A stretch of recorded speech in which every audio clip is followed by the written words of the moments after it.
Good evening, I'm Ria Chatterjee. This is ITV News London. A survivor of the Grenfell Tower fire has been telling ITV News that he's shocked and angry by reports that the building could soon be demolished. Many of those involved in the fire had been promised that no decision would be made on its future without their full consultation. From West London, Rags Martel reports. Wrapped in plastic, hiding a tragedy, Grenfell is covered up, keeping the tower's charred remains out of sight. But it could now be torn down as the government fears it's unstable. So what's your reaction to the government saying they want to take this down? Shock, anger and sadness. We were promised at the beginning that the bereaved survivors and local community were going to be at the heart of the decision-making process, and we're being ignored. Edward Daffan escaped from the 16th floor. But a year before the fire, he co-wrote a blog warning of a catastrophic event here. Like many survivors, he's unhappy at how the government's handling the tower's fate. We haven't been consulted. The same problems that kind of surfaced before the fire, where they used to do things to us rather than with us, have reappeared again. And we have to learn about the future of the tower out of an article in the Sunday newspaper rather than through direct dialogue. The decision to take down the tower is reportedly a done deal. Surveyors working for the government say it's unsafe and could even pose a risk to nearby buildings. The safety of the school at the foot of the tower is mentioned, but many survivors believe the government is just trying to get rid of the site of Grenfell. I don't know whether to believe them or not. I mean, trust is at a premium with the government, obviously. Since the fire almost, we've been told that the building behind us is the safest unsafe building in the world. So for them to suddenly turn around and say that it's in fact an unsafe building that needs to come down is just confusing. The government denies a final decision has been taken, but says it is considering the safety concerns raised by structural engineers. Some survivors, though, wanted this, the tower to remain and converted into a high-rise memorial garden with 72 different types of flower to match the number of people who died at Grenfell. On a very personal level, I would like them to strip the shroud, and I would like the building to remain naked, stark testament to the crimes that were perpetrated against this community on the 14th of June 2017. You ask half a dozen other people, you'll get half a dozen other answers. Grenfell already has an unofficial memorial. By the tower, the names of those who died are not forgotten. That report from Rags Martel. The family of an unarmed man who was shot dead by police 6 years ago say officers should face more scrutiny after describing a litany of failures following the death of their son. Jermaine Baker was killed during a foiled attempt to free an inmate from a prison close to Wood Green Crown Court in 2015. Jermaine's mum believes officers didn't do enough to prevent his death. Sam Holder reports. Jermaine Baker's family have never questioned that he was in the wrong, that he should have gone to jail. What they question is why he was shot dead by police. In 2015, the 28-year-old was part of a plot to break out a prisoner being transferred to Wood Green Court. The police knew of the plan. Their stolen car was bugged. His family believe he was unlawfully killed and that the police breached his human rights. You listen to the news, and you're thinking, oh my God, some poor mother's going to be mourning their child tonight. Little did I know that mother was me. Everything needs to be brought out in the open so change can start happening. There's been so many unarmed people died at the hands of the police, and they sort of make up sort of justification to it, and then it's gone. It's been swept under the carpet. That's not going to happen with Jermaine, because we'll make sure of that. The inquiry into his death heard accusations of failures, errors, arrogance and incompetence by the police, like allowing the crime to begin before arresting the group so they'd get longer sentences. The Metropolitan Police said that acting earlier would only mitigate the risk in the very short term and potentially lead to greater harm in the future. According to one officer, police feared there would be New York-style mafia shootings on the streets of London if the group weren't put in jail. Police had intelligence that they had this fake Uzi, but that they didn't have a real gun. Jermaine Baker's family say he was complying with the order to put his hands up when he was shot. This recreation shows how close the officer's gun was, just 50 centimetres away. The police say there was a risk the group could have sourced a real weapon.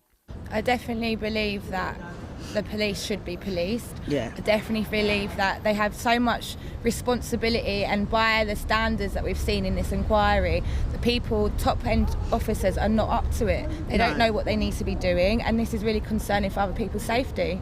I would never want a family to go through what we've gone through. Tia and Margaret have waited nearly 6 years for this inquiry. It only came about when the Home Secretary ordered it take place. It finishes this week, and they hope the answers which come out will lead to more scrutiny of the police in the future. Sam Holder, ITV News. Tottenham players Giovanni Lo Celso and Christian Romero are set to be fined by the club after apparently joining up with the Argentina national squad without permission.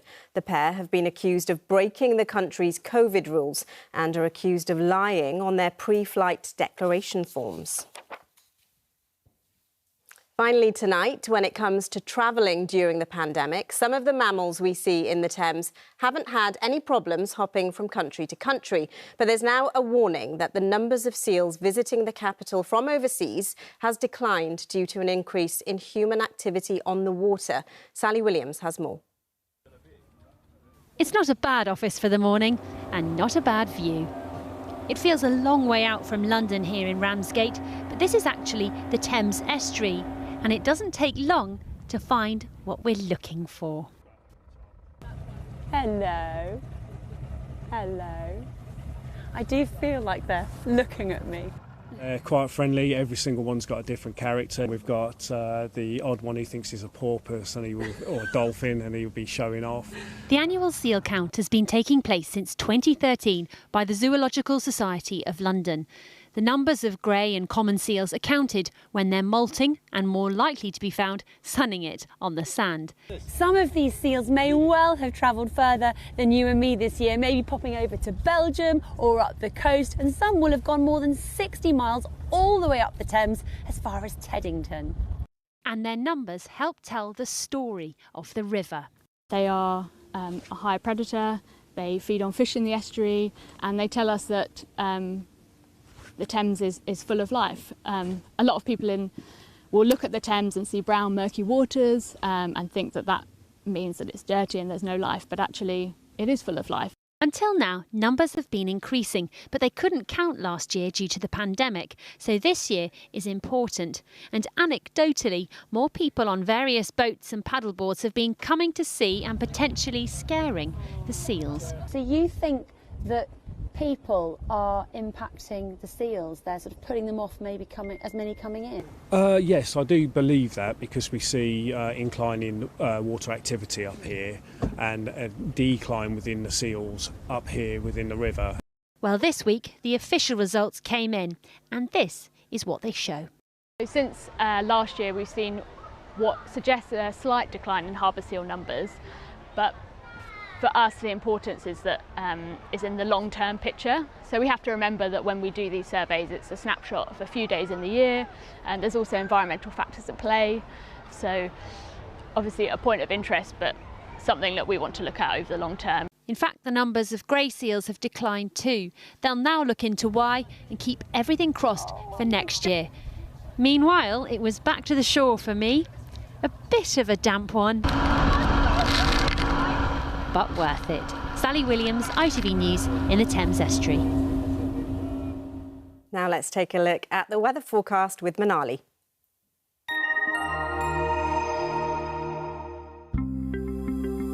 Making the most of it, whatever the weather. Octopus Energy sponsors ITV London weekday weather. Hello there, good evening to you. Summer is fighting back for a few days at least. Over the next couple of days it's dry, sunny and hot across London and the southeast. Tonight's going to be warm and muggy, largely clear skies, light winds allowing for some pockets of mist and fog to form come dawn. Our temperatures overnight still at around 17-18 degrees, you can see in the city. So any early mist and fog tomorrow will lift very quickly, and thereafter blue sunny skies through the rest of the day. The winds stay light, temperatures are going to rise, highs of 29, possibly 30 degrees Celsius out towards the west.